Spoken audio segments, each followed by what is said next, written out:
ஆண்டவர் ரட்சகருமாக இருக்கிற இயேசு கிறிஸ்துவின் மீதான நேற்று நாமத்தினாலே இந்த பரிசுத்த ஆராதனை இந்த யூடியூப் வழியாக உங்களை சந்திப்பதிலே மிக்க மகிழ்ச்சி அடைகிறேன். யாவரும் கண்களை மூடி நாம் ஜெபம் செய்வோம். எங்கள் கற்பனை மீட்பருமாய் இருக்கிற எங்கள் அன்பின் பரலோக பிதாவே, இந்த மனமகிழ்ச்சியான ஆசீர்வதிக்கப்பட்ட பரிசுத்தமான ஓய்வு நாளில் இந்த கால வேளைக்காய் மக்கள் நாங்கள் நன்றி செலுத்துகிறோம். ஆண்டவரே, நன்றியோடு கூட மை ஸ்தோத்தரிக்கிறோம். கர்த்தாவே, மை வாழ்த்துகிறோம், மை வணங்குகிறோம், மை ஆராதிக்கிறோம், நமஸ்கரிக்கிறோம், தொழுகிறோம், பாதம் பண்ணிக்கிறோம். ஆண்டவரே, இந்த பரிசுத்தமான ஓய்வு நாளை எங்களுக்கு தந்ததுக்காக மக்கள் நாங்கள் நன்றி செலுத்துகிறோம். ஆண்டவரே, இந்த கால வேளையிலே ராஜாமை நோக்கி பார்க்கும்படியாகி பரிசுத்த ஆவியானவரே எங்களுக்கு தந்த நல்ல கிருபைகளை எண்ணி உமக்கு நாங்கள் நன்றி செலுத்துகிறோம்.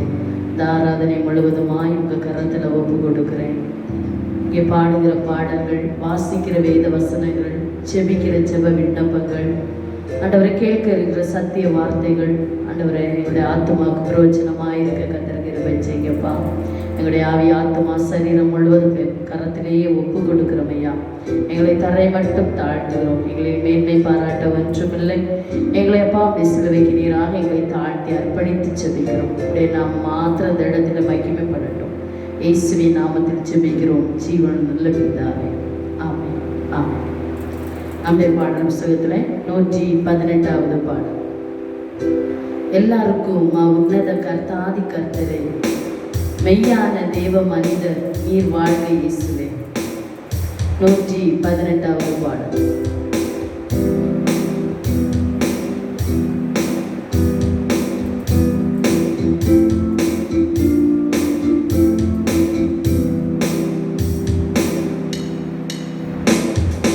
எல்லாருக்கும் உன்னத கர்த்தாதி கர்த்தரே, மெய்யான தேவ மனிதர் நீர் வாழ்க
வாசிக்கும்படி எடுத்துக்கொண்ட வேத பகுதி சங்கீத புஸ்தகம்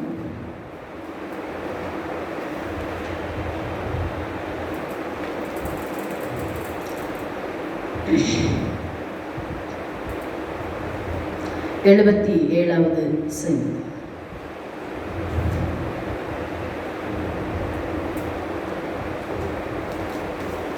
சங்கீத புஸ்தகம் 77வது சங்கீதம் 1 முதல் கடைசி உள்ள வசனங்கள் நான் உங்களுக்காக வாசிக்கிறேன். சங்கீத புஸ்தகம் 77வது சங்கீதம். நான் தேவனை நோக்கி என் சத்தத்தை உயர்த்தி கெஞ்சினேன், என் சத்தத்தை தேவனிடத்தில் உயர்த்தி கெஞ்சினேன். அவர் எனக்கு செவி கொடுத்தார். என் ஆபத்து நாளில் ஆண்டவரை தேடினேன். இரவிலும் என் கை தளராமல் விரிக்கப்பட்டிருந்தது. என் ஆத்துமா ஆறுதல் அடையாமல் போயிற்று.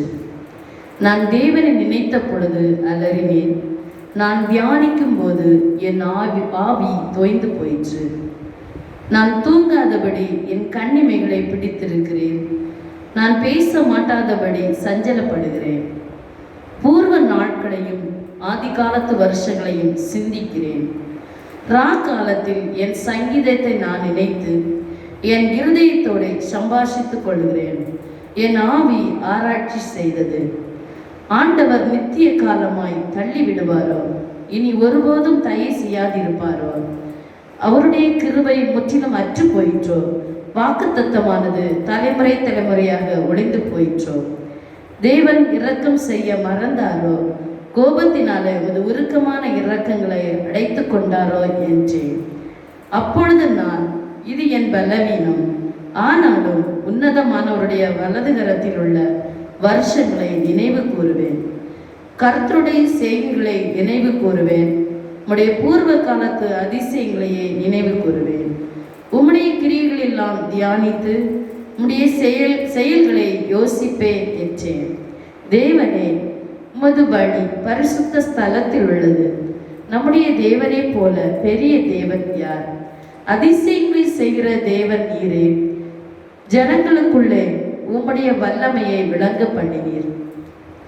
யாக்கோபு யோசேப்பு என்பவர்களின் புத்திரராகிய உம்முடைய ஜனங்களை உமது புயத்தினாலே மீட்டு கொண்டீர். ஜனங்கள் உம்மை கண்டது. தேவனே, ஜனங்கள் உம்மை கண்டு தத்தெடுத்தது. ஆழங்களும் கலங்கினது. மேகங்கள் ஜலங்களை பொழிந்தது. ஆகாய மண்டலங்கள் முழக்கமிட்டது. உம்முடைய அம்புகளும் தெரிப்புண்டு பறந்தது. உம்முடைய குமரலின் சத்தம் சுழல் காற்றில் முழங்கினது. மின்னல்கள் பூச்சக்கரத்தை பிரகாசித்தது. பூமி குலுங்கி அதிர்ந்தது. உமது வழி கடலிலும் உமது பாதைகள் திரண்ட தண்ணீர்களிலும் இருந்தது. உமது காலடிகள் தெரியப்படாமல் போயிற்று. மோசே, ஆரோன் என்பவர்களின் கையால் உமது ஜனங்களை ஒரு ஆட்டு மந்தையை போல வழி நடத்தினீர். ஆமென்.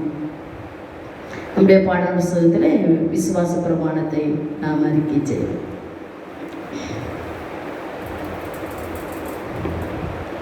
பழைய ஏற்பாடும் புதிய ஏற்பாடும் அடங்கிய வேதாகமானது தேவனுடைய ஏவுதலினால் அருளப்பட்டது என்றும் கிறிஸ்துவ விசுவாசமும் கிரியுமாகிய தெய்வீக சட்டம் அதில் அடங்கியிருக்கிறது என்று விசுவாசிக்கிறோம். எல்லாவற்றுக்கும் சிருஷ்டிகரரும் பாதுகாவலரும் ஆளுகிறவரும் சர்வ பூரணருமான ஒரே தேவன் உண்டென்றும் அவரே மார்க்கீக வணக்கத்திற்குரியவர் என்று விசுவாசிக்கிறோம். தத்துவத்தில் பிரியாதவர்களும் வல்லமையிலும் மகிமையிலும் சமமானவர்களுமான பிதா, குமாரன், பரிசுத்த ஆவியானவராகிய மூவர் தெய்வத்துவத்தில் உண்டென்று விசுவாசிக்கிறோம். கர்த்தராகிய கிறிஸ்துவில் தெய்வீக தன்மையும் மனித தன்மையும் பொருந்திருக்கிறனவென்றும் அதனால் அவர் மெய்யாகவே தேவனாகவும் மெய்யாகவே மனிதனாகவும் இருக்கிறார் என்று விசுவாசிக்கிறோம்.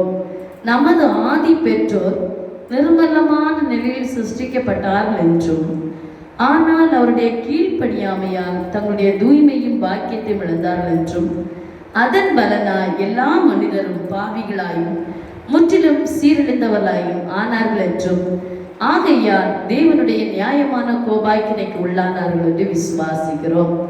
கர்த்தராகிய இயேசு கிறிஸ்து விருப்பமுள்ளவர்கள் எவர்களோ அவர்கள் அனைவரும் ரட்சிக்கப்படும் பொருட்டு தம்முடைய பாடும் மரணத்தால் உலகம் முழுவதற்கு வேண்டிய பிராயசித்த பலியானார் என்று விசுவாசிக்கிறோம். தேவனுக்கு முன் மனஸ்தாபமும் கர்த்தராகிய கிறிஸ்துவில் விசுவாசமும் பரிசுத்த ஆவியானவரால் உண்டாகும் மறுபிறப்பும் ரட்சிப்புக்கு அவசியம் என விசுவாசிக்கிறோம். கர்த்தராகிய கிறிஸ்து இயேசுவுள்ள விசுவாசத்தின் மூலம் அவருடைய கிருபையினால் நீதிமான்களாக்கப்பட்டிருக்கிறோம் என்றும் தன்னில் விசுவாசிக்கிறவன் தன்னிலே அந்த சாட்சியை உடையவனாய் இருக்கிறார் என்று விசுவாசிக்கிறோம். ரட்சிப்பு நிலைத்திருப்பது கிறிஸ்துவில் உள்ள தொடர்பான விசுவாசத்திலும் கீழ்ப்படிதலிலும் சார்ந்திருக்கிறது என்றும் விசுவாசிக்கிறோம். முற்றிலும் சுத்திகரிக்கப்பட்டிருத்தல் விசுவாசிகள் அவருடைய ஸ்லாக்கியமாய் இருக்கிறது என்றும் அவருடைய ஆவி ஆத்துமா சரீரம் முழுவதும் கர்த்தராய் இயேசு கிறிஸ்துவின் வருகை மட்டும் குற்றமற்றதாய் காக்கப்பட கூடும் என்று விசுவாசிக்கிறோம். ஆத்துமாவின் அழியாமையிலும் சரீரத்தின் உயிர் தெழுதலிலும் உலக முடிவில் உண்டாகும் பொதுவான நியாய தீர்ப்பிலும் நீதிமானுடைய நித்திய ஆனந்தத்திலும் துன்மார்க்கருடைய நித்திய ஆக்கினையிலும் நாம் விசுவாசிக்கிறோம்.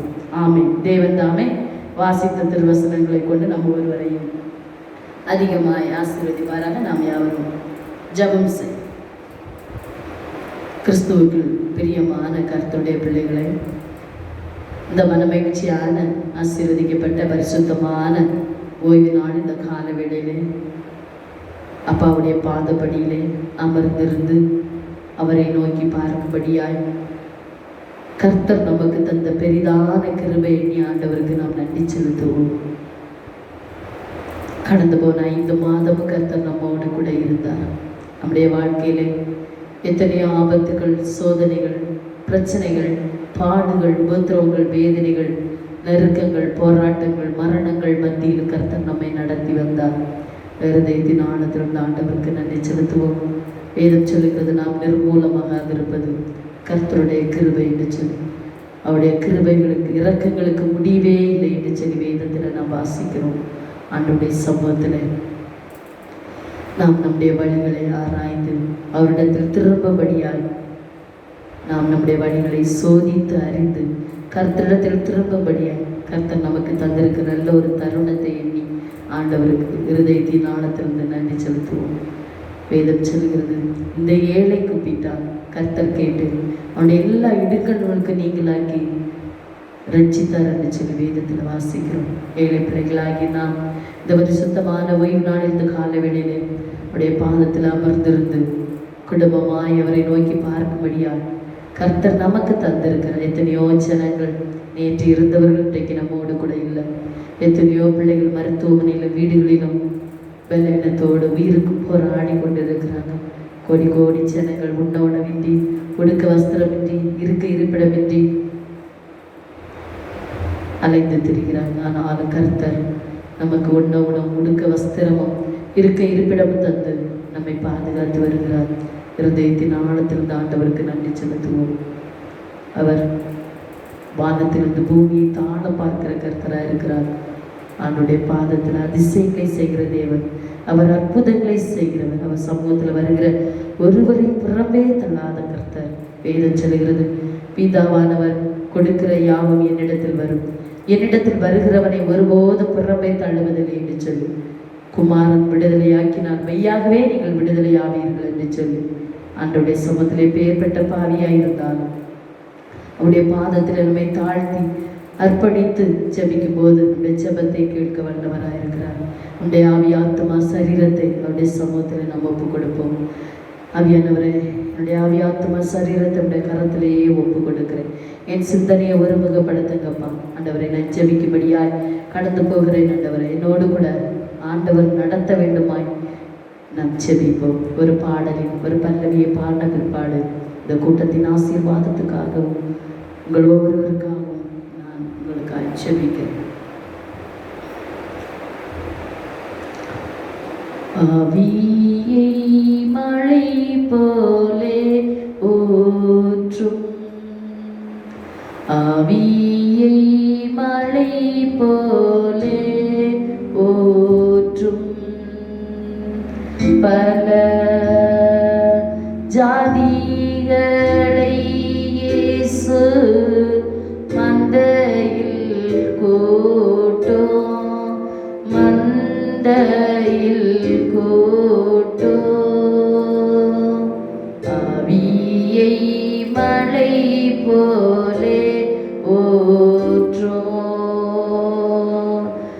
ஆவி காய்ச்சீவனை விட்டு கிறிஸ்துவே பாவி காய்ச்சீவனை விட்டு கிறிஸ்துவே பரிந்து நீர் பேசியே நிரம்பிட செய்யோ நிரம்பிட செய்யோ ஆவியை மழை போலே ஊற்றும் பல ஜாதிகளை இயேசு மந்தையில் கூட்டோ மந்தையில் கூட்டோ ஆவியை மழை போலே ஊற்றும். பரிசுத்தர் பரிசுத்தர் பரிசுத்தர் பரிசுத்தர் பரிசுத்தர் என்று ஓயாமல் போற்றப்படுகிற எங்கள் பரிசுத்த நல்ல பிதாவை, இந்த மகிழ்ச்சியான ஆசீர்வதிக்கப்பட்ட பரிசுத்தமான ஓய்வு நாள் இந்த காலவேளைக்காய் மக்கள் நாங்கள் நன்றி செலுத்துகிறோம் அப்பா. நன்றியோடு கூட உம்மை ஸ்தோத்தரிக்கிறோம், உம்மை வாழ்த்துகிறோம், வணங்குகிறோம், போற்றுகிறோம், ஆராதிக்கிறோம், நமஸ்கரிக்கிறோம், தொழுகிறோம், உடைய பாதம் அணிகிறோம். ஆண்டவரே கிருபையுள்ள நல்ல பிதாவே, மானவின் சிங்காசனம் பூமியின் பாதபடி என்று சொன்னீரே. பூமியாய் இந்த பாதபடியிலே நின்று தகப்பனே உம்மை நோக்கி பார்க்கும்படியால் ஆண்டவரே நீர் தந்த பெரிதான கிருபையை நிமக்கு நாங்கள் நன்றி செலுத்துகிறோம். ஆண்டவரே வேதம் சொல்லுகிற நாமத்தை பிரஸ்தாபடுத்துகிற எந்த ஸ்தலத்திலும் நான் வந்து உன்னை ஆசீர்வதிப்பேன் என்று சொன்ன கர்த்தர். ஆண்டவரே 1 2 3 பேர்கள் ஒருமனப்பட்டு எங்கே கூடி திருப்பீர்களோ அவர்கள் மத்தியிலே இருக்கிறேன் என்று வாக்கு கொடுத்த என் கர்த்தர். ஆண்டவரே நீர் ஆபிரகாமின் தேவனும் ஈசாக்கின் தேவனும் யாக்கோபின் தேவனுமாய் இருக்கிறவரே உம்மை ஸ்தோத்தரிக்கிறோம் கர்த்தாவே.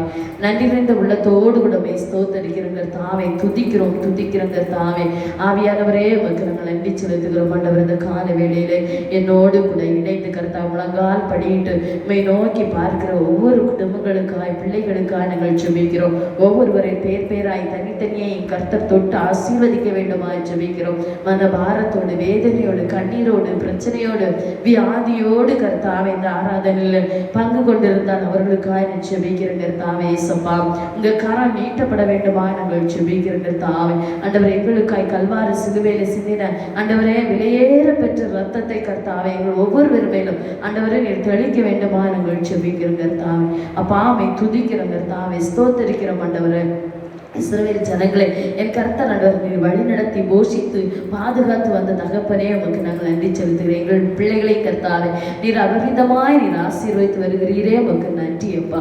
ஆண்டவரே ஸ்தோத்திரம். எத்தனை ஆபத்துகள் ஆண்டவரே, எத்தனையோ சோதனைகளும் பிரச்சனைகளும் பாடுகளும் உபத்திரங்களும் வேதனைகளும் நெருக்கங்களும் போராட்டங்களின் மத்தியில் கர்த்தர் ஆண்டவரே சுகபத்திரத்தோடு கர்த்தர் பிள்ளைகளை பாதுகாத்து வந்தீரே உமக்கு நன்றி அப்பா. நன்றி அப்பா.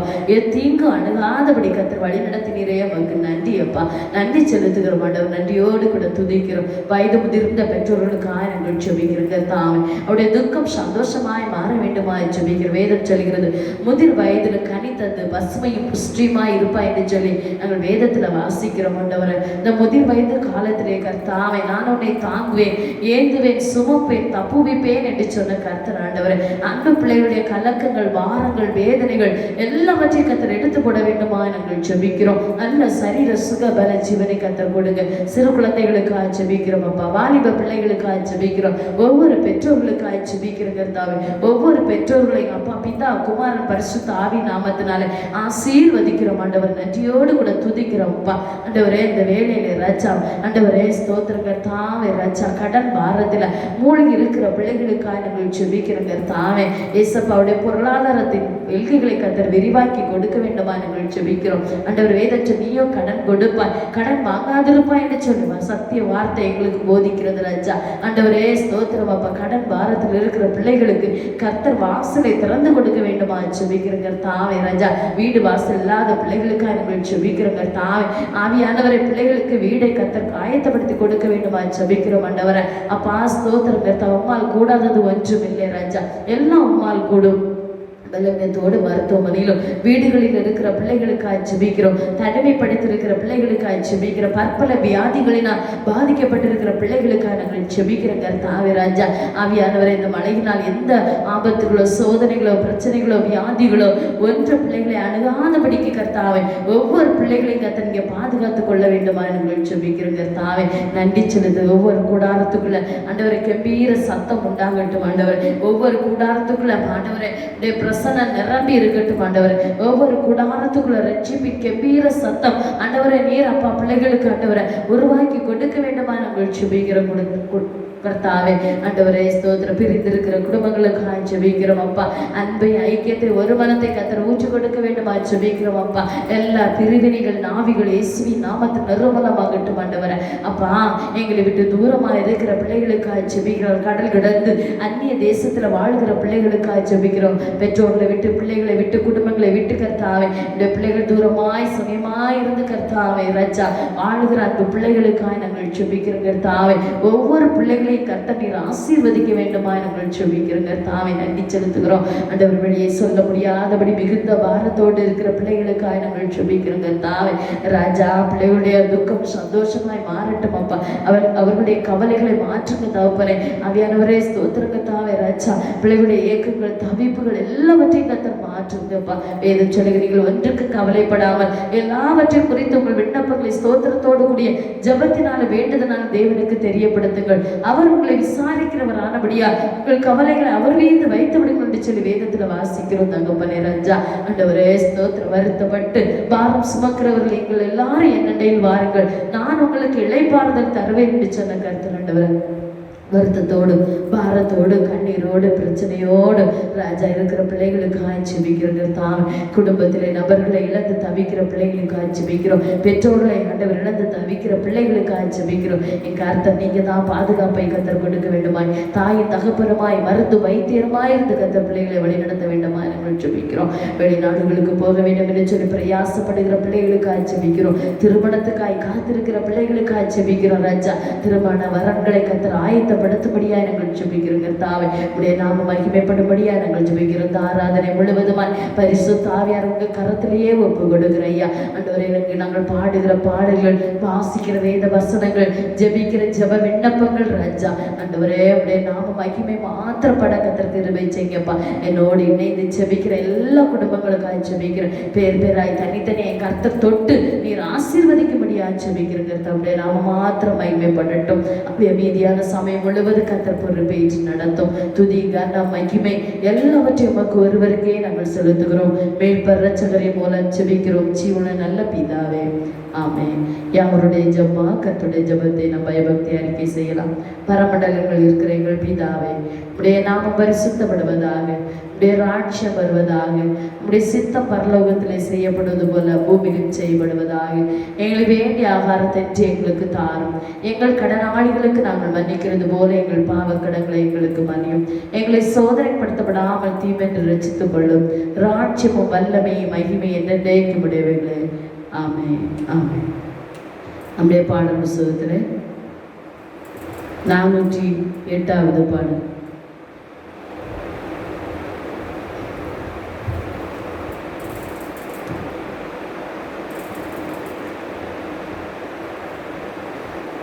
நம்முடைய பாடல் புத்தகத்தில் பழைய பாடல் புத்தகத்தில் 408வது பாடல், புதிய பாடல் புத்தகத்திலே 379வது பாடல்.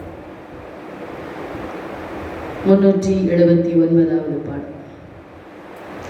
சத்திய வேத புத்தகமே, சத்திய வேத புத்தகமே, நித்திய திரிய கர்த்தனருளி செய்த, நித்திய திரிய கர்த்தனருளி செய்த சத்திய வேத புத்தகமே, சத்திய வேத புத்தகமே,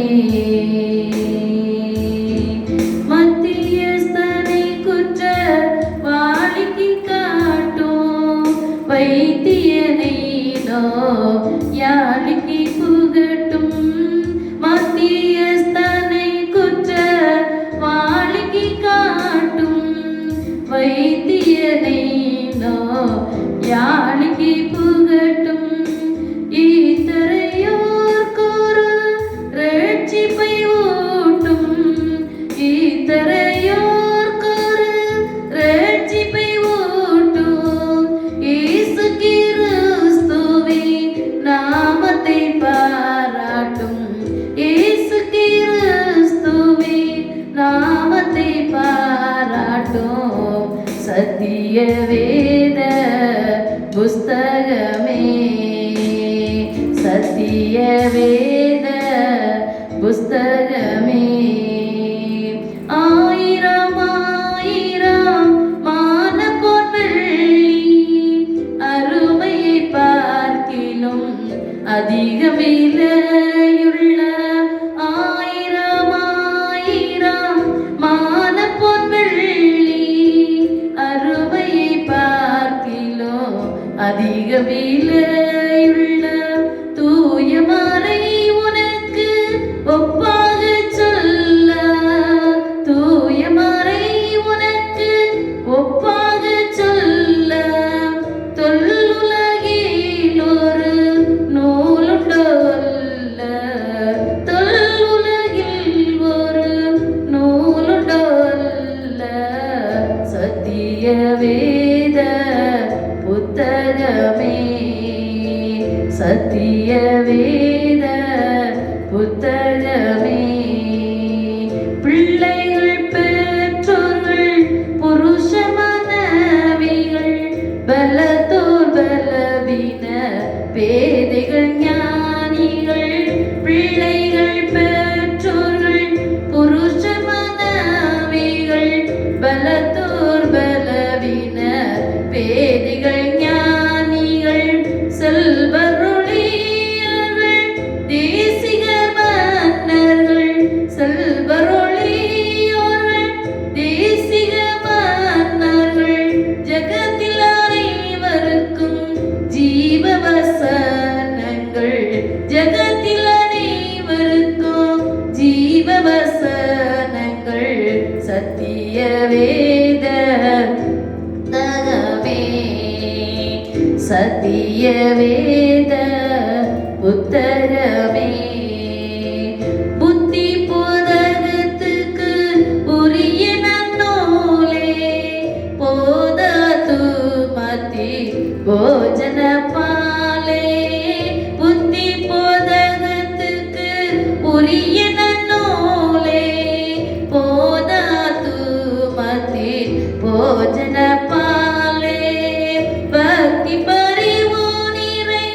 பாசனிற் காலே பக்தி பரிவு நீரை பாசனிற் காலே பாவங்களை பிளக்க பாய்ந்திடும் பாடே பாவங்களை பிளக்க பாய்ந்திடும் பாடே சத்திய வேத புத்தகமே சத்திய வேத புத்தகமே பாதைக்குரிய தீபமும் நீயவாய் பரிதிக்கு மேற்படும் பலனை சொறிவாய் பாதைக்குரிய தீபமும் நீயவாய் பரிதிக்கு மேற்படும் பலனை சொறிவாய் சோதனைகளை வெல்ல திடனை தருவாய்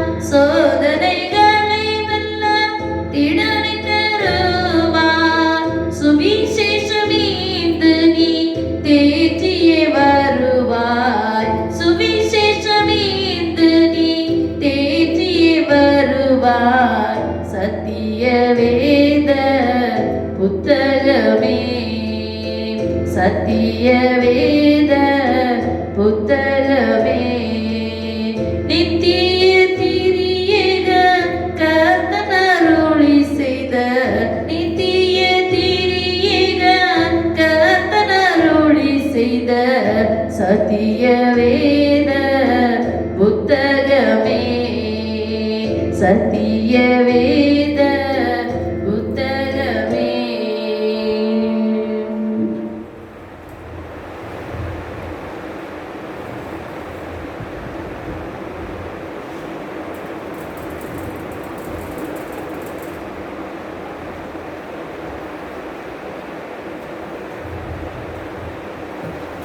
ஆண்டவரும் இரட்சகருமாக இருக்கிற இயேசு கிறிஸ்துவின் இடையினையற்ற நாமத்தினாலே அவள் அனைவருக்கும் அன்பின் நல்வாழ்த்தை தெரிவித்துக் கொள்கிறேன். இந்த யூடியூப் சேனல் மூலமாக உங்களோடு கூட ஆண்டவருடைய வார்த்தையை பகிர்ந்து கொள்வதிலே பரலோக தேவன் கொடுத்திருக்கிற மாபெரும் கிருபை எண்ணி ஆண்டவருக்கு நன்றி செலுத்துகிறோம். கிறிஸ்தவுக்குள் மிகவும் பிரியமான அன்பு தேவ ஜனமே, 2021 ஆண்டில் கடந்த வந்த 5 மாதமும் பரலோக தேவன் நம்மை அதிசயமாக அற்புதமாக பாதுகாத்து இந்த 6வது மாதத்திலும் இந்த 13வது நாள் பரிசுத்த ஓய்வு நாளிலே உங்களோடு கூட சேர்ந்து ஆண்டவருடைய நாமத்தை மகிமைப்படுத்த ஆண்டவர் தந்திருக்கிற கிருபை எண்ணி ஆண்டவருக்கு நன்றி செலுத்துகிறோம். கொரோனா வைரஸ் காலமாக தேவாலயங்கள் அடைக்கப்பட்டிருந்தாலும் பரலோக தேவனுடைய மகிமையின் பிரசனம் உங்கள் இல்லங்களை தேடி வருகிறது. தேவ மகிமை பிரசனம் யூடியூப் சேனல் மூலமாக உங்கள் கூடார வாசலில் இறங்கி வந்து உங்களை உங்கள் குடும்பத்தையும் ஆசீர்வதிக்கிறது. என் நாமத்தை பிரஸ்தாபப்படுத்துகிற எந்த ஸ்தானத்திலும் நான் வந்து உன்னை ஆசீர்வதிப்பேன் என்று அவர் சொல்லியிருக்கிறார். அப்படி மகிமைப்படுத்துகிற ஏது ஸ்தானத்திலும் பரலோக தேவனுடைய மகிமை பிரசனம் இறங்கி வந்து உங்களை அவர் ஆசீர்வதிக்கிற தேவனாயிருக்கிறார். அன்புக்குரிய கர்த்தருடைய பிள்ளைகளே, இந்த நாளின் செய்திக்காக தலைப்பு நீங்கள் ஒரு வற்றாத நீரூற்று என்ற தலைப்பின் கீழ் ஆண்டவருடைய வார்த்தையை உங்களோடு பகிர்ந்து கொள்ளலாம் என்று ஆசிக்கின்றேன். ஏசாயா தீர்க்கதரிசியின் புஸ்தகம் 58ஆம் அதிகாரம் 11வது வசனம் இவ்விதமாய் சொல்லுகிறது. கர்த்தர் நித்தம் உன்னை நடத்தி மகா வறட்சியான காலங்களில் உன் ஆத்துமாவை திருப்தியாக்கி உன் எலும்புகள் தினமுள்ளதாக்குவார். நீ நீர்ப்பாய்ச்சலான தோட்டத்தை போலவும் வற்றாத நீரூற்று போலவும் இருப்பாய் என்று இங்கே ஏசாயா தீர்க்கதரிசி சொல்கிறார். இந்த வசனத்திலிருந்து ஒரே ஒரு கருத்தை மையமாக உங்களுக்கு வைத்து ஆண்டவருடைய வார்த்தையை உங்களோடு பகிர்ந்து கொள்ளலாம் என்று ஆசிக்கின்றேன். நீங்கள் ஒரு வற்றாத நீரூற்று என்ற கருத்தை மட்டும் இந்த வசனத்திலிருந்து பிரித்து எடுத்து இந்த தலைப்பின் கீழ் உங்களோடு கூட ஆண்டவருடைய வார்த்தையை பகிர்ந்து கொள்ளலாம் என்று ஆசிக்கின்றேன். அருமையான தேவ ஜனமே, இந்த ஏசாயா தீர்க்கதரிசன ஆகமத்தின் ஆசிரியர் ஏசாயா தான். ஏசாயா தீர்க்கதரிசி இந்த ஆகமத்தில் எழுதிய காலம் கிமு 691 என்று வேத வல்லுநர்கள் எழுதி வைத்திருக்கிறார்கள். இந்த ஏசாயா தீர்க்கதரிசி புஸ்தகத்தினுடைய பெயரின் அர்த்தம் என்ன என்று சொன்னால் உயிர் உள்ள கனவுகள் என்று வேத வல்லுநர்கள் வர்ணித்து வைத்திருக்கிறார்கள். ஒரு உயிர் உள்ள நடமாடுகிற ஒரு புஸ்தகம் என்று சொல்லப்பட்டிருக்கிறது. இந்த புஸ்தகத்தை நீங்கள் உற்று பார்த்தால் எப்படி நமக்கு பரிசுத்த வேதாகமத்தில் 66 ஆகமங்கள் இருக்கிறதோ அதுபோல் இந்த புஸ்தகத்திலும் 66 அதிகாரங்கள் இருக்கிறது. எல்லாம் நாம் இதை தியானிக்கிற பொழுது, இதை சிந்தித்து ஆராய்ச்சி செய்கிற பொழுது அது நமக்கு புரிந்து கொள்ளுகிறது. இந்த புஸ்தகத்தில் என்ன சொல்லப்படுகிற கருப்பொருளை பார்த்தால் கிமு 880 இஸ்ரவேலுடைய பிளவுகளை பற்றி இந்த ஏசாயா தீர்க்கதரிசி வர்ணிக்கிறார். கிமு 713 அசரியா யூதாவின் ராஜாவாய் ஆகிறது இந்த புஸ்தகம் நமக்கு கற்றுக் கொடுக்கிறது. கிமு 687 போது ஈதாவின் ராஜாவாகிறதை இந்த தீர்க்கதரிசன ஆகம் நமக்கு கற்றுக் கொடுக்கிறது. கிமு 681 ஆகாஸ் யூதாவின் ராஜாவாய் ஆட்சி புரிகிறதை இந்த தீர்க்கதரிசன ஆகமம் கற்றுக் கொடுக்கிறது. கிமு 679 இஸ்ரவேல் சீரியர்கள் படையெடுத்து வருகிறதை, அதன் மூலம் இந்த இஸ்ரவேலின் தேவாலயம் தகர்க்கப்படுவதையும் இந்த ஏசாயா தீர்க்கதரிசியினுடைய புஸ்தகம் நமக்கு கற்றுக் கொடுக்கிறது. கிமு 677 தமஸ்கு அசிரியவின் கையிலே வீழ்ந்து போகிறதையும் இந்த புஸ்தகம் நமக்கு வர்ணித்துக் கொடுக்கிறது. கிமு 656 எசேக்கியா யூதேயாவுக்கு ராஜாவாகிறதை இந்த புஸ்தகம் நமக்கு கற்றுக் கொடுக்கிறது. கிமு 670 வடக்கு அரசு சிறைப்பு செல்வதை இந்த புஸ்தகம் வர்ணித்துக் கொடுக்கிறது. கிமு 636 மனுஷா யூதாவுக்கு ராஜாவாகிறதையும் இந்த புஸ்தகம் கற்றுக் கொடுக்கிறது. கிமு 535 யூதா பாபிலோனில் சிறைப்பட்டு போகிறதையும் இந்த புஸ்தகம் வர்ணித்து கொடுக்கிறது. தேவனுடைய பிள்ளைகளே, ஆசிரியர் குறிப்பாக இந்த புஸ்தகத்தை நீங்கள் உற்று பார்த்தால் ஏசாயா தான் இந்த புஸ்தகத்தின் எழுத்தாளராய் காணப்படுகிறார். ஏசாயா என்ற பெயருக்கு ஆவிக்குரிய அர்த்தம் ரட்சிப்பு தேவனிடத்தில் வரும் அல்லது கர்த்தரின் ரட்சிப்பு என்று சொல்லப்படுகிறது. ஏசாயாவினுடைய தகப்பன் பெயர் ஆமோஸ். இவர் அரச குலத்தை சார்ந்தவர் என்று 1 அதிகாரம் 1-2 வசனங்கள் நமக்கு கற்றுக் கொடுக்கிறது. இவருடைய ஊர் எருசலேம் என்று இந்த நிருபம் அந்த தீர்க்கதரிசியாகம 7 அதிகாரம் 13 வசனத்தில் பார்க்க முடியும். இவருடைய மனைவி தீர்க்கதரிசி ஆனவாள் என்று ஏசாயா 8 அதிகாரம் 3 வசனத்தில் பார்க்கிறோம். இவருடைய பிள்ளைகள் 7 அதிகாரம் 3 வசனத்திலும் சொல்லப்பட்டிருக்கிறது. இவருடைய தொழில் அரசு அதிகாரி அல்லது கவர்மெண்ட் ஜாப். அதற்கு பின்பு தீர்க்க தரிசன ஊழியத்தையும் செய்திருக்கிறதாக வேத வல்லுநர்கள் வர்ணிக்கிறார்கள். தீர்க்க தரிசன முடிவு பாரம்பரிய கூற்றின்படி மனுஷா அரச காலத்திலே வாளால் அறுத்து கொலை செய்யப்படுகிறார் என்று எபிரேயர் 18:37 நமக்கு நினைவூட்டுகிறது. இவர் எழுதிய சில கருத்துக்கள் இந்த ஊசியார் ராஜாக்களில் நடந்ததையும் 1 நாளாகம் 26 அதிகாரத்தில் கற்றுக்கொள்ள முடியும். இவருடைய பெயரை பார்த்தால் மேசியா தீர்க்கதரிசி என்று பழைய ஏற்பாட்டிலும் சுவிசேஷ தீர்க்கதரிசி என்று தீர்க்கதரிசிகளின் பிரபு என்றும் வர்ணிக்கப்படுகிறார். இவருடைய சாதனை அழகிய இலக்குகளை நடைமுறையிலே தீர்க்கதரிசன நூலாக எழுதியிருக்கிறார் என்பதுதான் இந்த நூலை பற்றின சற்று முகவுரையை உங்களோடு பகிர்ந்து கொண்டேன். எனக்கு அருமையான தேவஜனமே, இந்த நூலினுடைய இந்த வசனத்தின் ஒரு பகுதியை மையமாக வைத்துதான் இந்த நாளில் உங்களோடு கூட பகிர்ந்து கொள்கிறேன். வேத வசனம் இவ்விதமாய் சொல்லுகிறது: கர்த்தர் நித்தமும் உன்னை நடத்தி மகா வறட்சியான காலங்களில் உன் ஆத்துமாவை திருப்தியாக்கி உன் எலும்புகளை நினைவுள்ளதாக்குவார். நீ நீர்ப்பாய்ச்சலின தோட்டத்தை போலவும் வற்றாத நீரூற்று போலவும் இருப்பார் என்று சொல்லப்படுகிறது. அன்பு தேவனுடைய பிள்ளையே, ஆண்டவருடைய வார்த்தை நீ வற்றாத நீரூற்றாக இருக்க வேண்டும் என்று ஆண்டவர் விரும்புகிறார்.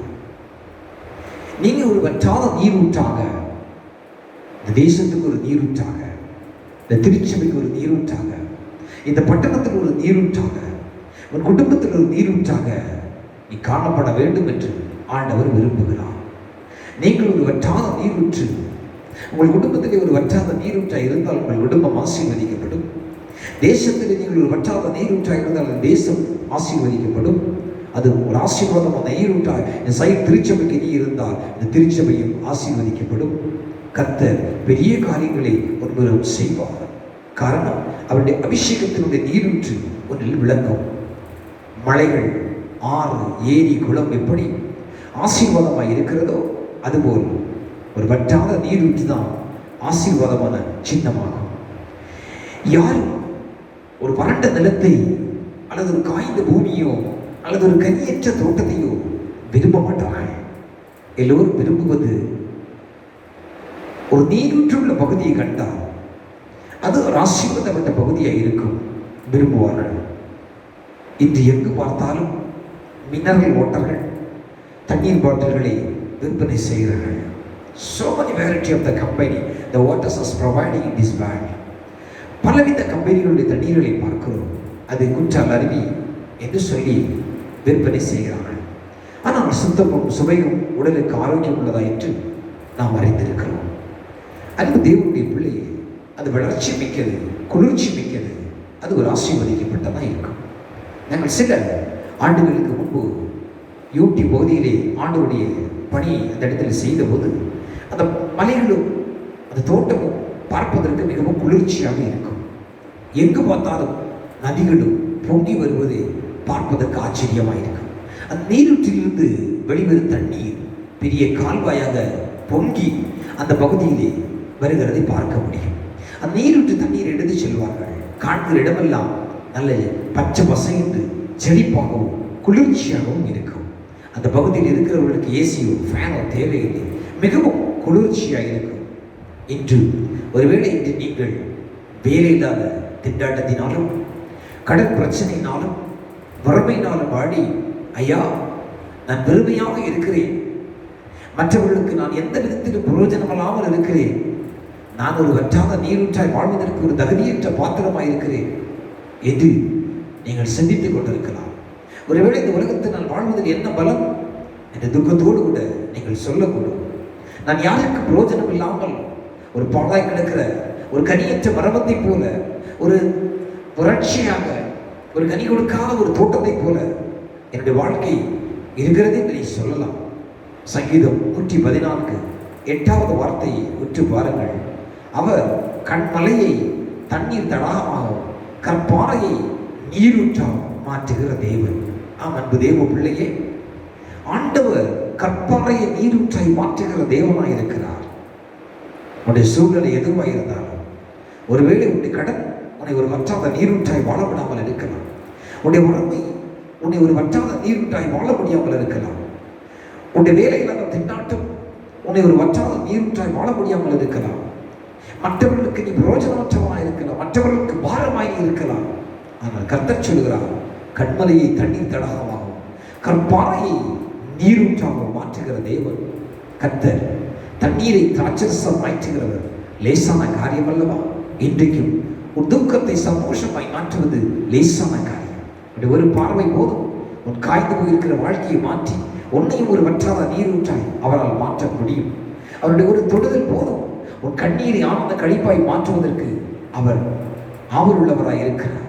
மாறமாகி கசந்து போயிருக்கிறவருடைய வாழ்வை மதுரமாய் மாற்றுவதற்கு அவருடைய ஒரே ஒரு பார்வை போதும்.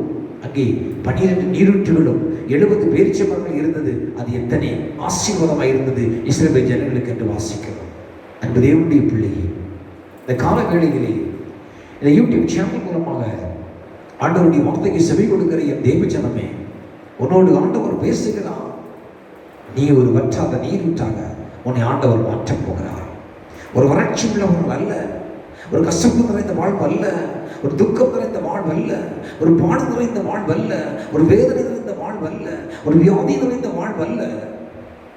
தேவன் உன்னில் விரும்புகிறது ஒன்று, உன்னை ஒரு வற்றாத நீரூற்றாக மாற்ற விரும்புகிறார். அன்பு தேவனுடைய பிள்ளையே, நீங்கள் ஒரு வற்றாத நீரூற்றாய் மற்றவர்களுக்கு ஆசீர்வாதமாய் மாற வேண்டும் என்று சொன்னால் என்ன செய்ய வேண்டும் என்பதை தான் இன்றைக்கு நாம் சிந்திக்க போகிறோம்.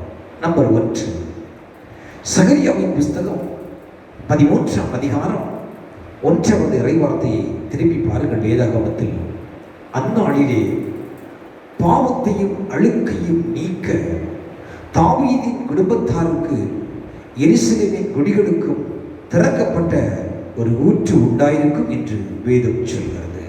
ஒன்று, திறக்கப்பட்ட ஜீவ ஊற்றை ஆண்டவருக்கு கொடுத்து உன்னை ஆசீர்வதிக்க போகிறார்.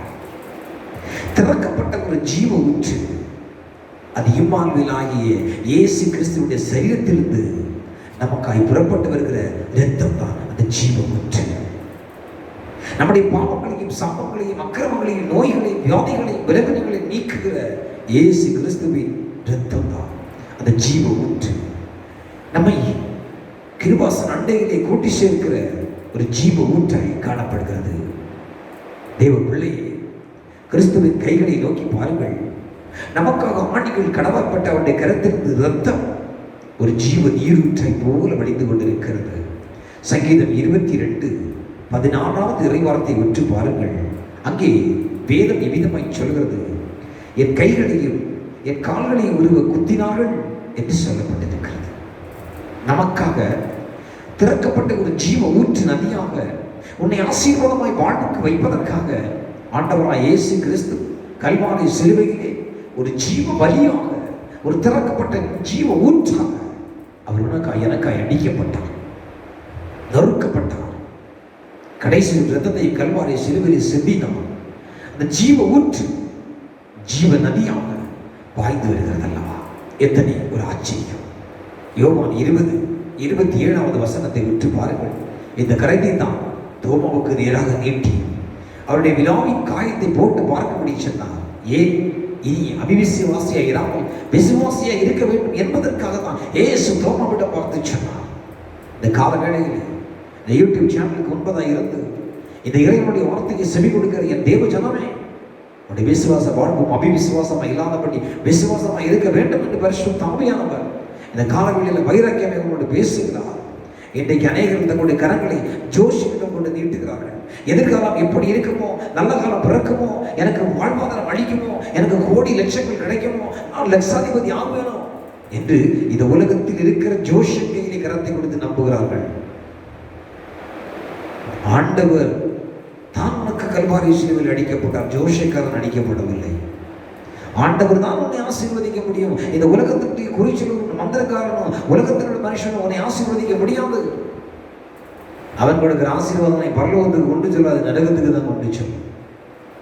ஆனால் எந்த கரங்களினாலே கர்த்தர் உனக்காக அடிக்கப்பட்டார், உனக்காக நறுக்கப்பட்டார், அந்த கரங்கள் இயேசு கிறிஸ்துவின் இரத்தத்தினாலே கழுவப்படுகிறது, சுத்திகரிக்கப்படுகிறது. அவன் தான் பாக்கியவான் என்று வேதம் சொல்லுகிறது. அன்பு தேவ பிள்ளையே, சங்கீதம் 32 வசனத்தை உற்று பாருங்கள். உங்கள் பரிசுத்த வேதாகமத்தில் எவனுடைய மீறுதல் மன்னிக்கப்பட்டதோ, எவனுடைய பாவம் மூடப்பட்டதோ அவன் பாக்கியவான். அவனுக்காக தான் இயேசு திறக்கப்பட்டார். ஒரு கல்வாரி சிலுவையில் ஒரு ஜீவ நதியாக, ஒரு பாயிர ஊற்றாக அவருடைய ரத்தம் பேரி விட்டு பாய்ந்தது. உனக்காக எனக்காக அல்லவா? சங்கீதம் 24 வசனத்தை வேதாகமத்தில் உற்று பாருங்கள்.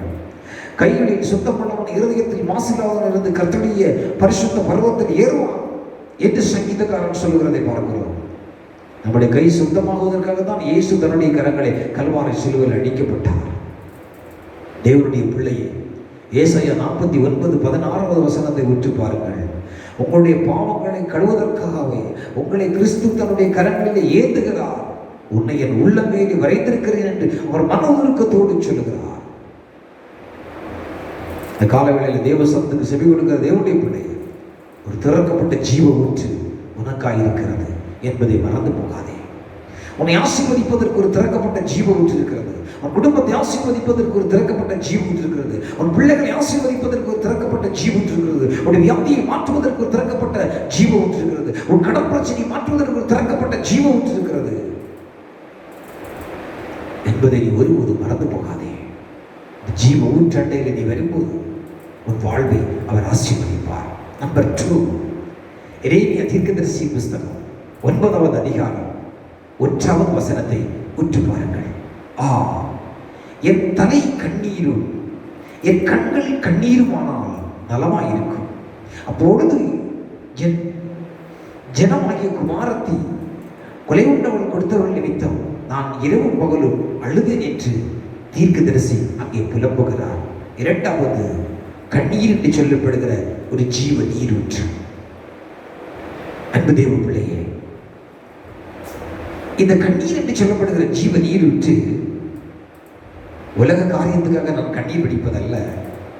ஆவிக்குரிய ரீதியிலே தேவ சமூகத்திலே சில காரியங்களை நான் பெற்றுக்கொள்வதற்கு கண்ணீரோடு கூட ஜீவ நீரூற்றாக போராடுவது உண்டு. கண்களிலிருந்து ஒரு நீரூற்று புறப்பட்டால் நலமாயிருக்கும் என்று இங்கே எரேமியா ஏங்குகின்றார். எத்தனை பேர் இறைவனுடைய சமூகத்தில் அமர்ந்திருந்து என் கண்களிலே ஒரு நீரூற்று உண்டாக வேண்டும் என்று சொல்லி கதறுகிறோம். எத்தனை பேருடைய கண்கள் இறைவனின் பாதத்திலே கண்ணீர் குளமாய் மாறுகிறது. எத்தனை பேருடைய வாழ்க்கையிலே தேவ சமூகத்திலே உங்கள் கண்ணீரை தேவ பாதத்திலே ஊற்றுகிறீர்கள். தாவீது ராஜா சொல்லும்போது சொல்லுகிறார், உன் கண்ணீர் எல்லாம் துருத்தியிலே வைக்கப்பட்டிருக்கிறது என்று சொல்லுகிறார்.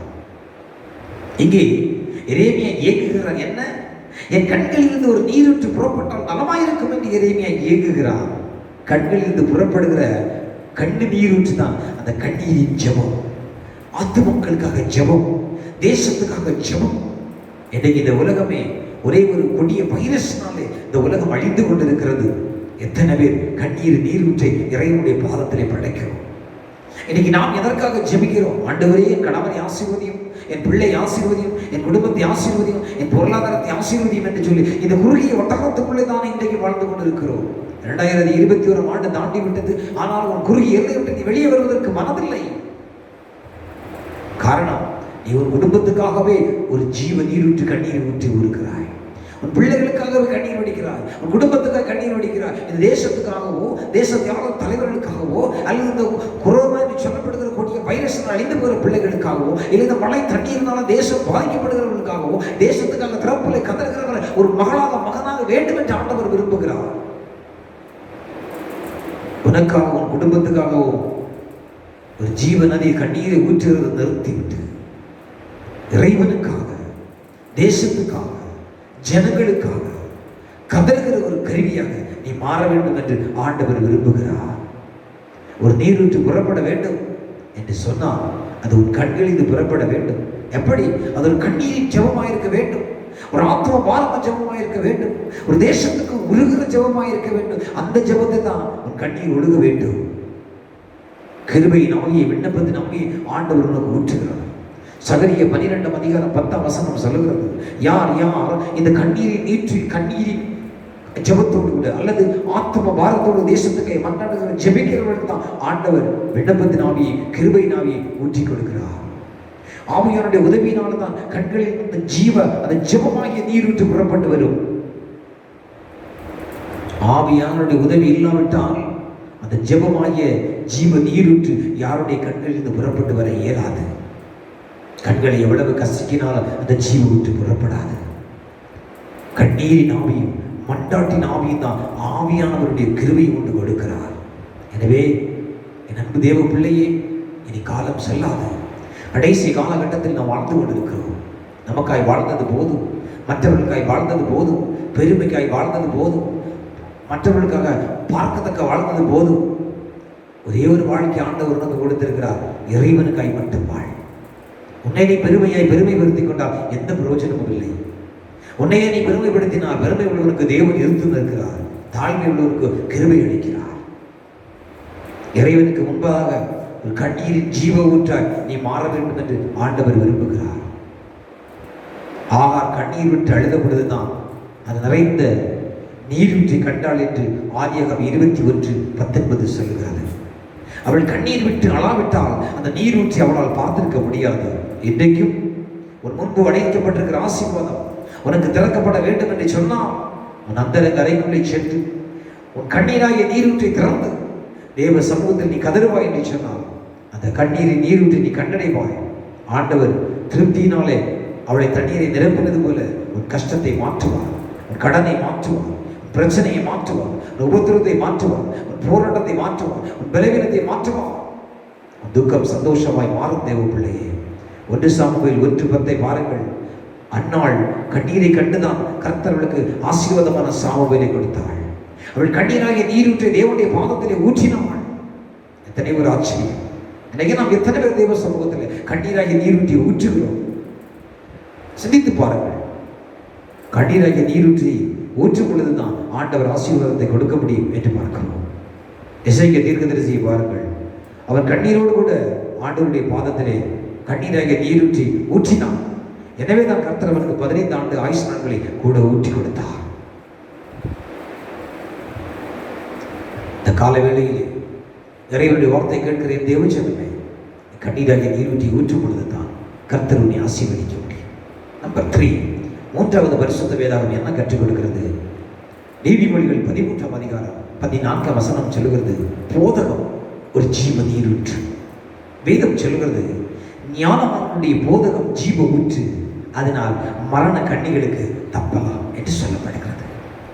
தேவனுடைய வார்த்தை தான் ஒரு ஜீவ நீரூற்று. எதற்கு? உன்னை மரண கண்ணிகளுக்கு தப்புவதற்கு இந்த ஜீவ நீரூற்று. இன்னைக்கு போதகருடைய போதனையை கேட்பவர் இல்லை. குறை சொல்வதும், முண்டனி சொல்வதும், குற்றம் சொல்வதில் குறியாக இருப்பீர்கள். ஏன் ஆண்டவர் எனக்கு பேசுகிறார்? பேசுவது நீங்கள் எல்லாம் பரிசுத்த ஆவியானவர் உங்களோடு இருந்து பேசுவார் என்பதை ஏற்றுக்கொள்வதற்கு மனப்பக்குவம் இல்லை. காரணம் என்ன? நான் 100 வயதாகிறது, இவன் சின்ன பையன், இவன் பேசுவதை நான் கேட்க வேண்டுமா? இப்படி எண்ணினால் அது அந்த போதனை நீங்கள் கேட்பதற்கு மனதற்று போய்விடும். ஆனால் நீ கேட்டால் சிறுவன் அல்ல பேசுறது பரிசுத்த ஆவியானவர், அவன் உள்ளத்திலிருந்து தேவ ஆவியானவர் பேசுகிறார் என்று சொன்னால் ஞானவானுடைய போதகம் ஜீவ ஊற்று, மரண கண்ணிருந்து தப்பலாம் என்று வேதம் சொல்கிறது. தேவ பிள்ளையே, வேதம் மரண கண்ணி குறித்து நம்மை எச்சரிக்கிறது. அதற்கு தப்புவதற்கு என்ன? அது ஜீவ ஊற்று போன்ற ஞானவான்களுடைய போதகம் என்று சொல்லுகிறது.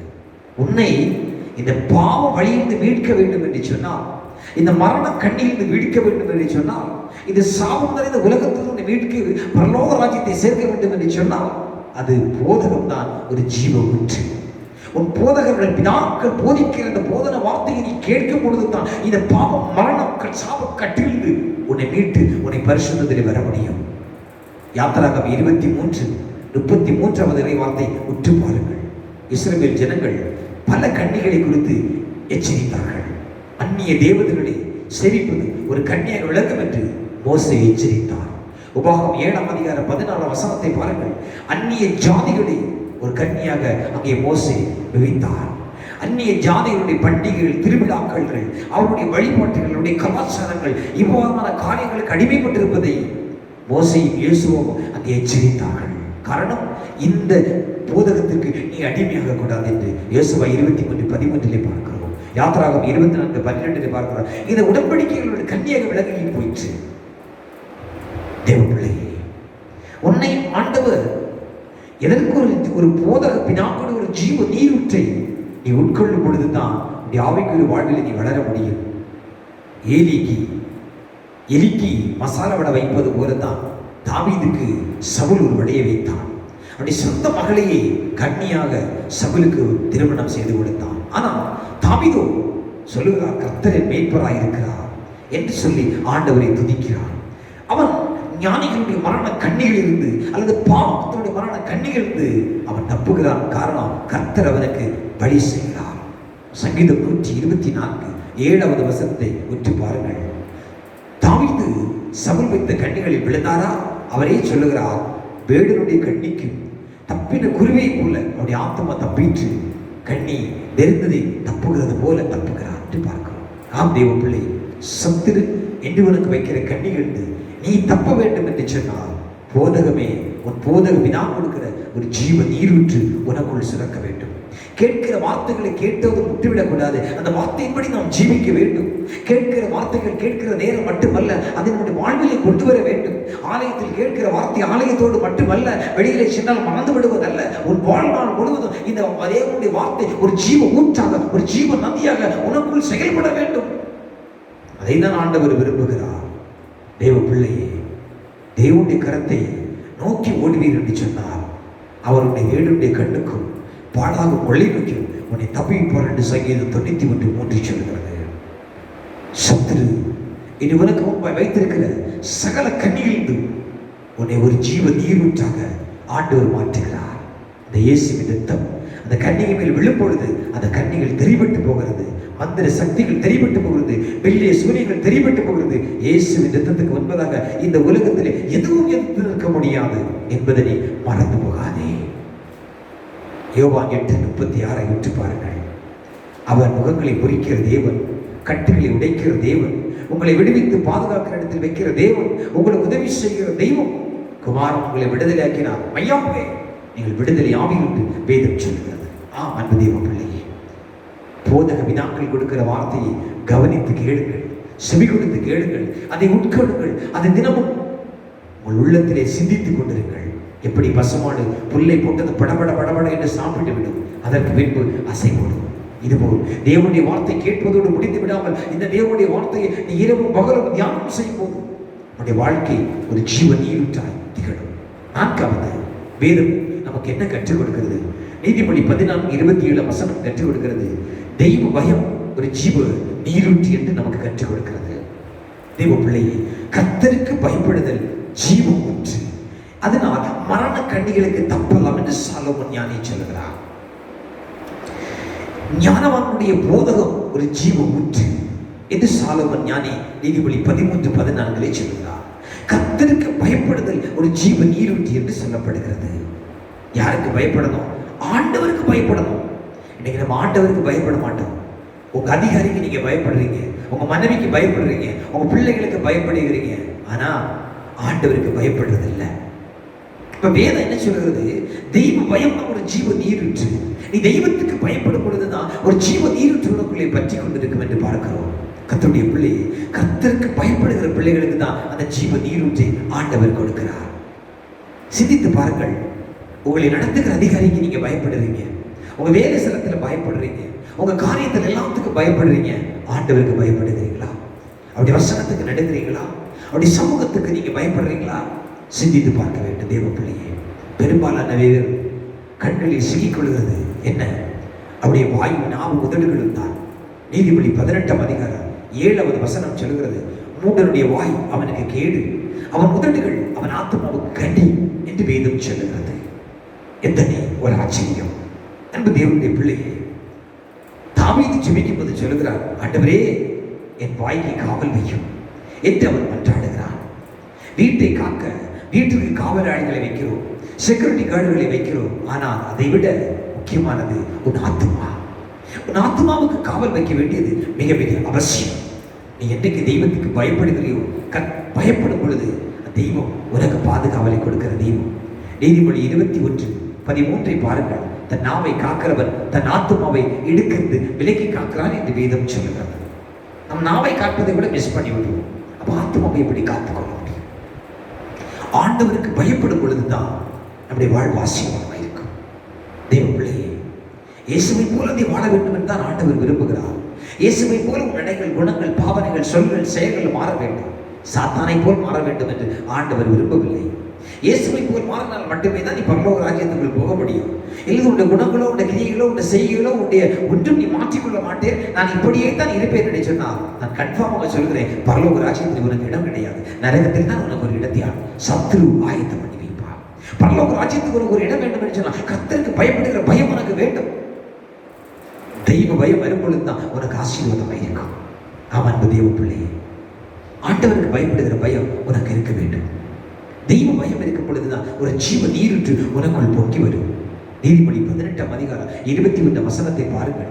நம்முடைய வார்த்தைகள் ஒன்று பரலோகத்துக்கு நம்மை கொண்டு போகும், அந்த பாதாளத்தை கொண்டு போகும். வேதம் சொல்கிறது, மரணம் ஜீவன் நாவின் அதிகாரத்தில் இருக்கிறது, அதில் பிரியப்படுவர்கள் அதற்கு நீ புஷிப்பார்கள். போதிக்க வேண்டியது என்னுடைய கடமை, கேட்க வேண்டியதும் கேட்காமல் இருப்பதும் உன்னுடைய விருப்பம். அதை நான் கம்பல் பண்ண முடியாது. ஆனால் போதிக்க வேண்டியது என்னுடைய கடமை. என்ன வேதம் என்ன சொல்கிறது? மரணம் ஜீவனும் நாவின் அதிகாரத்தில் இருக்குமா, அதில் பிரியப்படுகிற அதன் கனியை நீ புசிப்பாயா? அப்ப எதை நீ தெரிந்து கொள்ள வேண்டும் என்பதை நீ யோசித்து நலமானதை தெரிந்து கொண்டால் அது உன் வாழ்விலே ஆசீர்வாதமாக இருக்கும் என்று பார்க்கிறோம். ஆமாம் தேவ பிள்ளையே, எவ்விதத்திலும் நலமானது செய்யும் போது அந்த கர்த்தருக்கு பயப்படும் பொழுது ஒரு நதி, ஜீவ நதி உனக்குள் பாய்ந்து வரும் என்று பார்க்கிறோம். அந்த ஜீவ நதி உன்னை ஆசீர்வாதத்தில் கொண்டு வரும். ஒரே ஒரு வார்த்தையை சொல்லி செய்தியை நிறைவு கொடுக்கிறேன். 5வது நீதிமொழி 10ஆம் அதிகாரம் 18 வசனம் சொல்லுகிறது, நீதிமானுடைய வாய் ஜீவ ஊற்று என்று சொல்லப்படுகிறது. யாருடைய வாய்? நீதிமானுடைய வாய் தான் ஜீவ ஊற்று. அங்கே தித்திக்கிற தண்ணீர் கசப்பதில்லை, அங்கே கசப்பே அவன் நீதிமானுடைய வாயில் வருவதில்லை, அங்கே நல்ல தண்ணீர் தான் வருகிறது. தேவனுடைய பிள்ளையே, உங்கள் வாயிலிருந்து தூய்மையான நீரூற்று புறப்பட வேண்டும். சிலருடைய கோபங்கள் எழுப்பிவிட்டால் வாயிலிருந்து என்ன நீரூற்று வருது என்று அவர்களுக்கு தெரியவில்லை. தேவ பிள்ளையே, உன்னுடைய வாயிலிருந்து தூய்மையான நீரூற்று புறப்பட வேண்டும் என்று ஆண்டவர் விரும்புகிறார். கிருபை உள்ள வார்த்தைகள் புறப்பட வேண்டும் என்று ஆண்டவர் விரும்புகிறார். மற்றவர்களை தேற்றுகிற வார்த்தைகள் புறப்பட வேண்டும். யாருடைய இருதயத்தை புண்படுகிற வார்த்தை புறப்படக்கூடாது. ஒரு வார்த்தை ஒருவருக்கு பேசுவதற்கு முன்பு நீ 100 மட்டை இயேசுத்து பேசினா அவருடைய மனதை புண்படுத்தாது. நீ புண்படுத்தி விட்டு சாரி என்று சொன்னால் அதுக்கு சொல்யூஷன் கிடையாது. Sorry is not solution for your. தூய்மையான நீரூற்று உனக்குள் புறப்பட வேண்டும். கிருபையான வார்த்தைகள் புறப்பட வேண்டும். மற்றவர்களை தேற்றுகிற, மற்றவர்களை ஆற்றுகிற ஆறுதலான வார்த்தைகள் புறப்பட வேண்டும். அதுதான் ஒரு கிறிஸ்தவன். உன்னிடத்திலிருந்து மற்றவர்களை ஆறுதல் படுத்துகிற, தேற்றுகிற ஒரு வார்த்தை முன்னால் பேச இயலாவிட்டால் நீ ஒரு கிறிஸ்தவனாக இருப்பதற்கு லாயக்கில்லை. சிந்தித்து பார். மற்றவர்களை தேற்றுகிற வார்த்தையை நீ பேசுகிறாயா? மற்றவர்களை ஆற்றுகிற வார்த்தையை பேசுகிறாயா?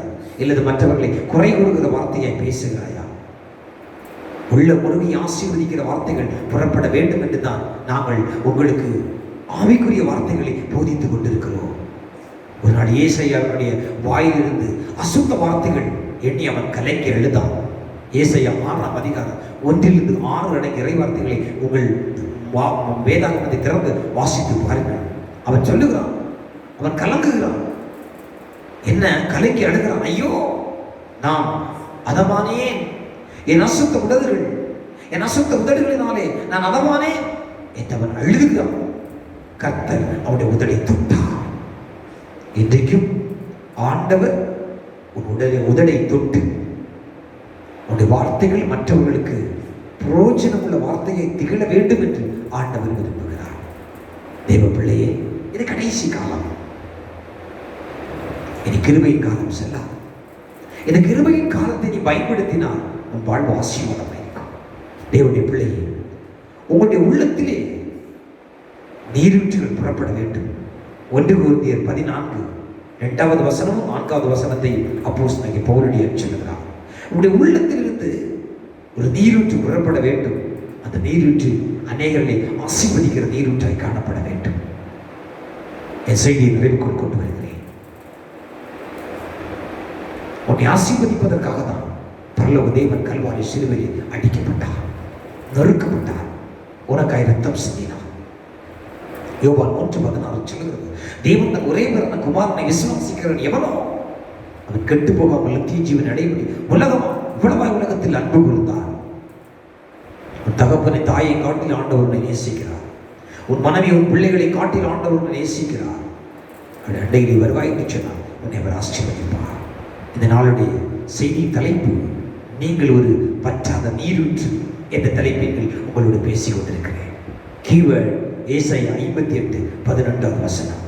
முதலாவது நாம் சிந்தித்தோம், திறக்கப்பட்ட ஒரு ஜீவ நீரூற்று என்று சிந்தித்தோம். இரண்டாவது, கண்ணீர் ஒரு ஜீவ நீரூற்று என்று சிந்தித்தோம். மூன்றாவது, உங்கள் போதகர் கொடுக்கிற போதனை ஒரு ஜீவ நீரூற்று என்று தியானித்தோம். நான்காவது, தெய்வ பயம் ஒரு ஜீவ நீரூற்று என்று தியானித்தோம். ஐந்தாவது, உங்களுடைய வார்த்தைகள் ஒரு ஜீவ நீரூற்று. இந்த 5 இறை வார்த்தைகளை நீங்கள் கேட்டீர்கள். கேட்டு இந்த வார்த்தையை உங்கள் வாழ்வதற்கு நீங்கள் ஒப்புக் கொடுத்தால் நிச்சயமாகவே உங்களை ஆண்டவர் ஆசீர்வதிப்பார். ஜெபிப்போம். வானத்தை பூமியை படைத்த சர்வ வல்லமையுள்ள பிதாவே, உம்முடைய குமாரனாய் இயேசு கிறிஸ்துவின் நாமத்தினாலே உம்முடைய பரிசுத்த பாதத்தில் வருகிறோம். பரலோக பிதாவே, இந்த கால வேளையிலே இந்த யூடியூப் சேனல் மூலமாக உம்முடைய வார்த்தையை கேட்ட ஒவ்வொரு தேவ பிள்ளைகளுக்காக நன்றி சொல்கிறோம். உம்முடைய வார்த்தைகளை கேட்ட ஒரு தகப்பனாரை ஆசீர்வதி, ஒவ்வொரு தாய்மாரை ஆசீர்வதி, ஒவ்வொரு தம்பி தங்கைகளை ஆசீர்வதி, உடைய குடும்பங்களை ஆண்டவர் தழைக்கப்படும் செபிக்கிறோம். ஆண்டவரே, உமது நாம மகிமைப்பட கர்த்தர் கிருபை செய்யும்படி செபிக்கிறோம். இந்த கால வேளையிலே உடைக்கப்பட்ட உள்ளத்தோடு, நொறுக்கப்பட்ட இருதயத்தோடு உம்முடைய வார்த்தைக்கு செவி கொடுத்திருக்கிற ஒவ்வொரு தேவ பிள்ளைகளை பிதா குமாரன் பரிசுத்தாவின் நாமத்தில் ஆசீர்வதிக்க, அவர்களுடைய குடும்பங்களை ஆசீர்வதிக்க கர்த்தர் தழைக்கப்படிய கிருபை செய்யும்படி செபிக்கிறோம். ஆண்டவரே, ஒரு விசைப்பட பலவீனத்தோடு மருத்துவமனையில் வீடுகளில் இந்த கொரோனா வைரஸ்னால் பாதிக்கப்பட்டு பலவீனமாக இருக்கிற பிள்ளைகளுக்காக ஜெபிக்கிறோம். அவளை கர்த்தர் சுகப்படுத்தும், அவளை பலப்படுத்தும், அவளை ஆரோக்கியப்படுத்தும், அவளுடைய சுக வாழ்வை தொழிற்கப்படும்படி ஜெபிக்கிறோம். கண் மணி போல பாதுகாத்துக் கொள்ளும், ஒரு குறையின்றி கர்த்தர் நடத்தும். ஆண்டவரே, ஒரு விஷயம் கூட தங்கள் தகப்பனை இழந்திருக்கலாம், தாயை இழந்திருக்கலாம், கணவரை இழந்திருக்கலாம், பிள்ளைகளை இழந்திருக்கலாம். இந்த கொரோனா வைரஸ்னாலே தங்கள் சொந்த பந்த உற்றார் உறவினர் இழந்து துக்க சாரத்தில் இருக்கிற பிள்ளைகளுக்காக ஜெபிக்கிறோம். அவளை கர்த்தர் தேற்றும், அவளை ஆற்றும், அவளை ஆறுதல் படுத்தும், சமாதான சந்தோஷம் நிறைவாயிருக்கட்டும். ஒரு விஷயம் கூட இந்த தேசத்துக்காக ஜெபிக்கிறோம். ஆண்டவரே, இந்த உலகத்தை ஆட்டி படைக்கிற அந்த கொரோனா வைரஸ் என்று சொல்லப்படுகிற அந்த கிருமி ஆண்டவர் அழித்து போடும்படி ஜெபிக்கிறோம். அந்த தாவீது இறைவனுடைய பாதத்திலே கதறி விழுந்த பொழுது, ஆண்டவரே இந்த வாதையை நிறுத்தும் என்று கேட்ட பொழுது, ஆண்டவரே தாவீதின் ஜெபத்தை கேட்டு கர்த்தர் வாதையை நிறுத்தினது போல இன்றைக்கு உடைய பிள்ளைகளாகிய நாங்கள் ஒன்று சேர்ந்து நம்முடைய பாதத்திலே கதறுகிறோம்.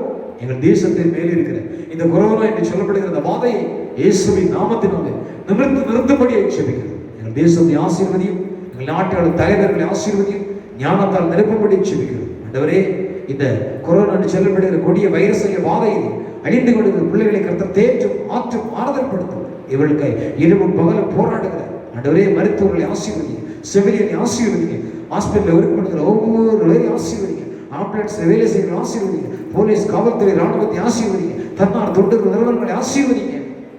எங்கள் தேசத்திலிருந்து இந்த வாதையை நிறுத்தி எங்கள் தேசத்தை சமாதானத்திலே கர்த்தர் நடத்தப்படி ஜெபிக்கிறோம். ஒரு விஷயம் கூட எங்கள் ரட்சனை சேனைக்கு ஜெபிக்கிறோம், எங்கள் ஜெனரலுக்காக ஜெபிக்கிறோம், ஐஏஎஸ் லீடர்ஸுக்காக ஜெபிக்கிறோம். ஆண்டவரே, இந்த உலகம் முழுவதும் இருக்கிற மாகாண தளபதிகளுக்காக ஜெபிக்கிறோம். இந்த உலகம் முழுவதும் இருக்கிற ஆண்டவரே சீஃப் செக்ரட்டரிக்காக ஜெபிக்கிறோம். இந்த உலகம் முழுவதும் இருக்கிற கேபினெட்டுகளுக்காக ஜெபிக்கிறோம். இந்த உலகம் முழுவதும் இருக்கிற ஒவ்வொரு மேஜர்ஸை ஆசீர்வதிங்க. இந்த உலகம் முழுவதும் இருக்கிற ரட்சனை சேனை ஒவ்வொரு கேப்டனை ஆசீர்வதிங்க. இந்த உலகம் முழுவதும் இருக்கிற ஒவ்வொரு லெப்டினன்ட் ஆசீர்வதிங்க. இந்த உலகம் முழுவதும் இருக்கிற ஒவ்வொரு கர்த்தருடைய பிள்ளைகளை ஆசீர்வதிங்க. இந்த உலகம் முழுவதும் இருக்கிற ரட்சணை சேனை வீரிகளை ஆசீர்வதிங்க ஆண்டவரே. இந்த உலகம் எங்கும்படி இறைப்பணி செய்கிற ஒவ்வொரு மிஷனரிகளை ஆசீர்வதிங்க, ஒவ்வொரு பணித்தளங்களை ஆசீர்வதிங்க, ஒவ்வொரு திருச்சபை ஆசீர்வதிங்க.